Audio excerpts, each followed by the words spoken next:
Hello বন্ধুরা, আজ তোমাদের জন্য নিয়ে চলে এসেছি একটা স্ন্যাক্স রেসিপি। তো রেসিপিটা বানাতে লাগছে দুটো স্লাইস ব্রেড নিয়েছি, তার সাথে নিয়েছি একটা সেদ্ধ আলু, তার সাথে নিয়েছি কুচনো পেঁয়াজ, কাঁচা লঙ্কা, টমেটো, ধনেপাতা। সবগুলো দিয়ে এতে দিয়ে দিলাম 2 চামচ মতন বেসন, 2 চামচ মতন কর্নফ্লাওয়ার, নুন, হলুদ, লঙ্কার গুঁড়ো, একটু গরম মশলার গুঁড়ো, একটু কালো জিরে, আর দিয়েছিলাম এখানে একটু ম্যাগি মশলা, একটু আলাদা স্বাদের জন্য।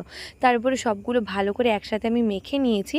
মেখে নেওয়ার পরে এবারে কড়াইতে তেল দিয়ে একটু একটু করে নিয়ে ওটা কড়াইতে তেলে দিয়ে দেবো। তোমরা যে কোনো শেপেই দিতে পারো, আমি এমনি গোল শেপেই দিয়ে দিলাম।